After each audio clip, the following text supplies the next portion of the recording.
All right, we're going to go with the 21st century Christianity. And I've come to the conclusion that it's not really Christianity. It's Neo-Judaism. It's being a new Jew. Um, and Jesus, again, points to the same message that was given to the Jews, to love God with all your heart, mind, soul, and strength. And to see God everywhere, including love your enemies and love those who persecute you and turn the other cheek.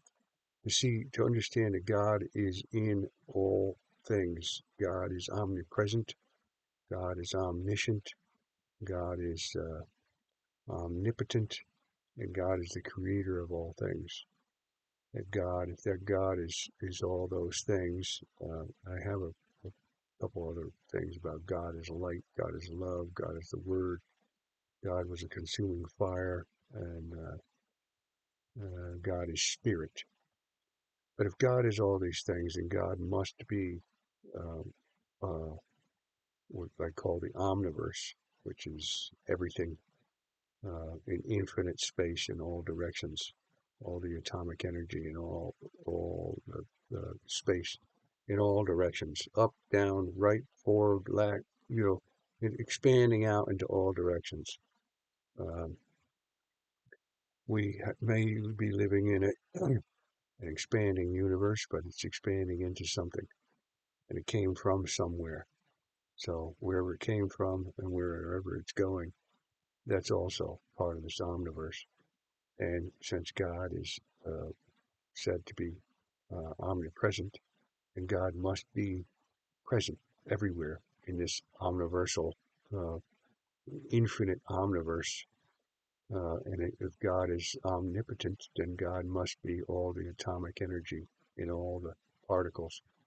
And if we know what happens if you can get down in and split the nucleus of an atom, you can generate a fission explosion. Or if you harnessed it in a nuclear power plant without having it start to break down, you can harness that energy and light up a whole city. um, and then apparently there's some fusion potential for fusion energy, which is even more powerful and a little less dangerous if it can be harnessed and managed. And that's the fusing of two nuclei.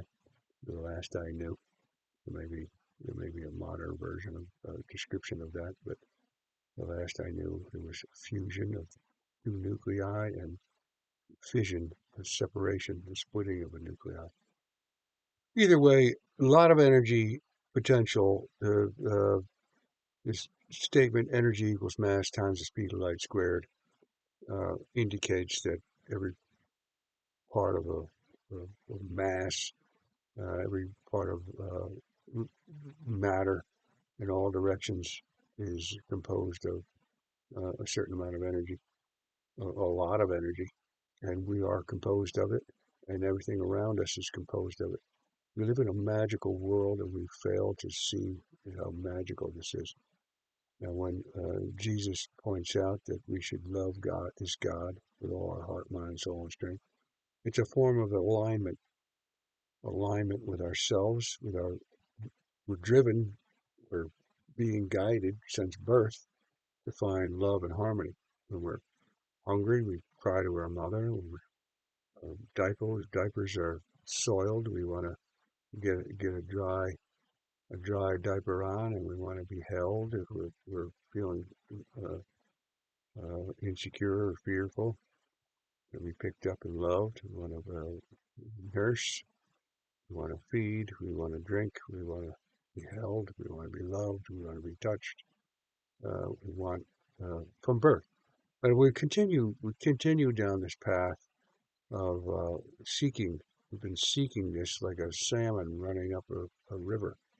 Well, not quite like that because that's a spawning event. But everything is, all of our instincts, our human instincts, our animal instincts, are all driving us toward love and harmony with our world. And that fulfills, by fulfilling by loving God with all your heart, mind, soul, and strength, it's a just a way of fulfilling all our natural desires and satisfying those things. So that, and also with again with the Christianity, Jesus came to uh, save the lost children of Israel, um, save the Jews. And to me, it's a Jewish thing. So if you're claiming you're a Christian, you're actually claiming you're a neo-Jew or a modern Jew or the latest iteration of being Jewish. But I believe he also came because he found a lot of people were getting more caught up in the mechanical rituals of, of the day. They were getting caught up with the mechanical processes and just going through the motions and not bringing love of God in. You can get lost in kneeling, standing, bowing, walking a certain way, acting a certain way, holding your breath on the Sabbath. There's a whole network of things that you can do that are very uncomfortable and are distortions. You're not loving God with all your heart, mind, soul, and strength if you're doing something out of an obligation and not doing it out of love. Now, any ritual you do, you perform. Again, if you're washing your hands and you're doing it with a very loving manner, if you're interacting, try to be protective on the Sabbath. Um, you're, you're doing it with love. If all your acts are done with love, then you're fulfilling this loving God with all your faculties, with all your heart, mind, soul, and strength. Very important, very simple process. Um, so, being the 21st century version of Christianity is the 21st century version of being a neo Jew, a new Jew, who has Jesus emphasized or contributed to the emphasis of detaching from mechanical rituals. You can teach a dog, a dolphin, or a monkey, chimpanzee, a parrot, just parrot certain words. You can teach an animal to do, or you're even a robot. You can have an AI. AI is going to come out with a robot that will be a perfect ritualistic Jew with no feelings, no love, no nothing, just no compassion or some imitation version of compassion, but not really emanating with all their senses. But you can that mechanical version can be replicated from a robot or some domesticated animal can be taught to kneel, stand, sit, walk, do certain things. Um, and a child of God. That's not a loving, harmonious child of God in love with your Creator. The whole message of Jesus in my version, and this version answers all the parables that Jesus said, all the turning the other cheek and loving your enemies. It's seeing, no, recognizing, seeing God in all things and understanding and being in harmony, no matter how perverted or twisted or corrupt or evil some people have gone away from the loving harmony with God. Uh, there are still some version of the creations of God. God still creates all things. You can't claim that God is the creator of all things and say that God didn't create a moron or a criminal or a psychopath, because God is the creator of all things and he's omnipresent and he must be in all these things. And the psychopath and the moron and the criminal, they are twisted, perverted versions of, they're not following their natural instinct towards harmony and love. Or their version of it may think that they need to abuse people or kill people to feel better, but that's not the will of God. That's the will of Satan or the will of some other corruption or perversion or um, suppression or repression or some version of corruption of the inner drive for loving harmony. Um, so modern day Christianity, and then again, I like to use the analogy with the little uh, little experiment, which can be done very easily. Just try holding your breath and see what happens. You'll see that there's something else, and I'm going to say it's God. The will of God is within you. Try holding your breath for a little while and see what happens. Uh, the being within you is going to rebel and make you breathe. You are going to be compelled.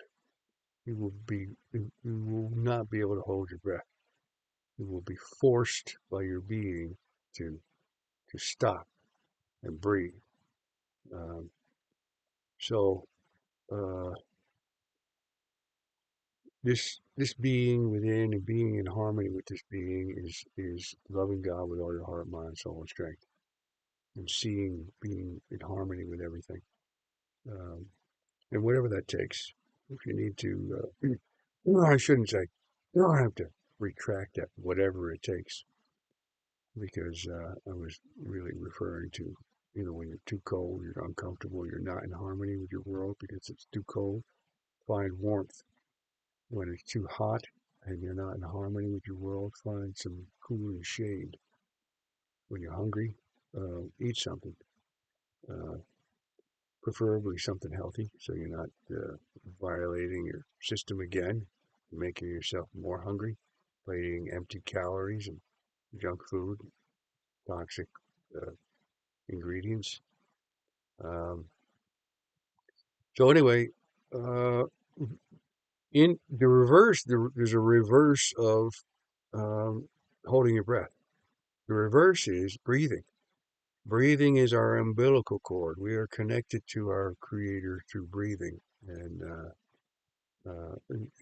in that breathing, when you accept your breathing and you're comfortable in your breathing, and you come out of your judgments and out of your criticisms and out of your memories and your anxieties and dramas with your past, you come down into your love center and your being, um, at a gut level, and uh, your uh, your strength, your love, your mind have loving thoughts, whether it's forgiveness, compassion, understanding, uh, seeing the world, putting on love colored glasses, and seeing the world through love with your brain, and any toxic memories you have, resolving them and being determined to find love and harmony in your brain and in the world around you.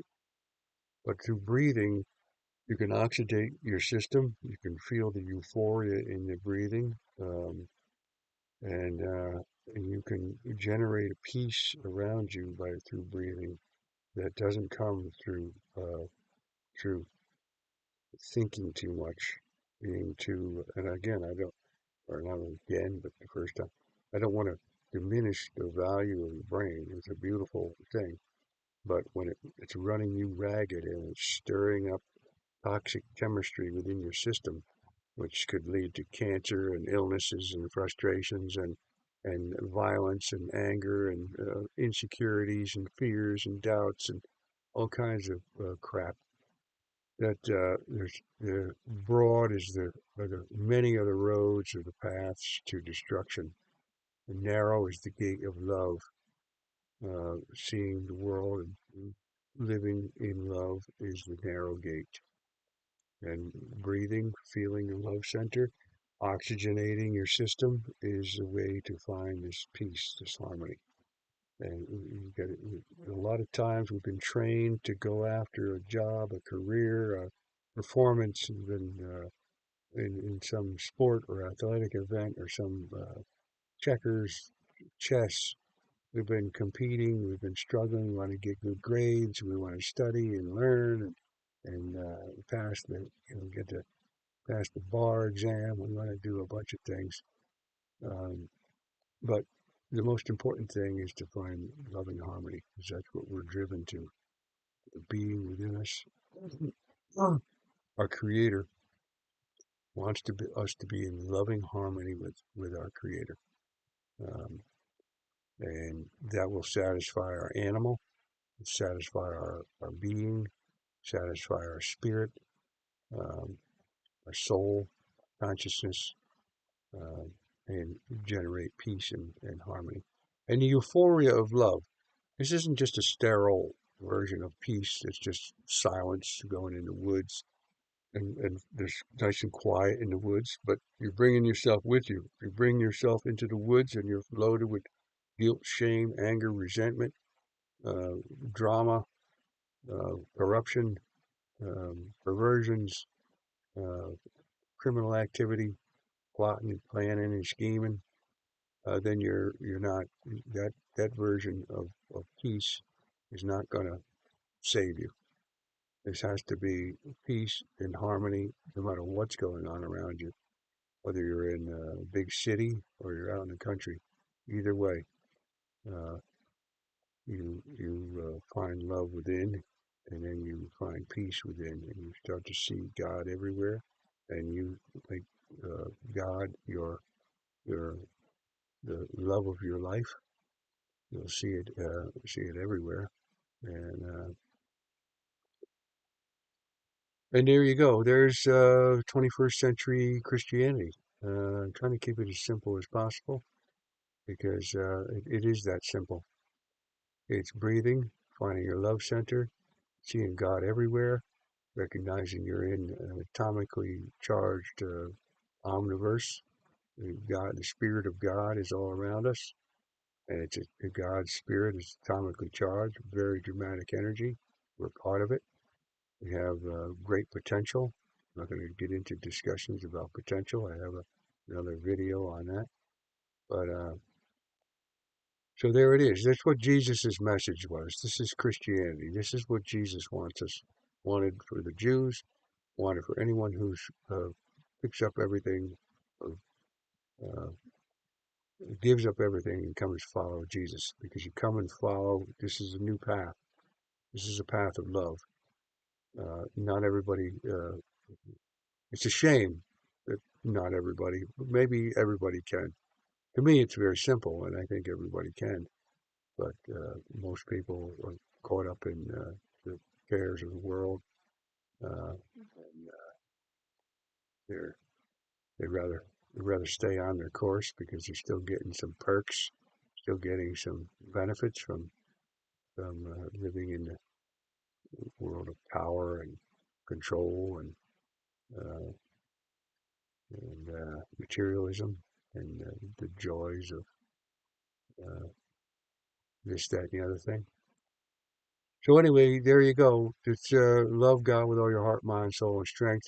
Uh, find it in your breathing, your umbilical cord. Again, you cut off your breathing, you shut your breathing, and you're linked to your Creator through your breathing. Don't do it. Don't hold your breath. Breathe um, and feel the peace. Go into peace. Go into inner peace, not external peace. You can't change the world enough around you to find peace everywhere you go. But you can change you from the inside, and then everywhere you go, then there's nowhere on the planet that you can't go, that you can't bring the love and harmony with you. That you can change. Changing the world is for fools. Um, I mean, well, it's a good idea. One of the reasons I'm doing this video is possibly to add my 2 cents to changing the world, getting people back on the message that Jesus brought. I'm only speaking a 21st century version of Jesus' message. He couldn't, if he knew about atomic energy, I'm sure he did know some version of it because he performed miracles, but he wouldn't have been able to communicate that to the people of his day. But today we have been trained in school, we've been taught a bunch of things about atomic energy uh, and now, again, what fulfills all the omnis, omnipresent, omniscient, and omnipotent and the creator of all things is this omniverse. It's it's all things, and it's all around us. We are part of it. We are children of this. For the atheists, we're the children of the omniverse. For the religious, we're the children of God. And all children are children of God. The Creator creates all children. There are no children that were not created by this omniversal God. All right, so there you go. 21st century Christianity. There you go.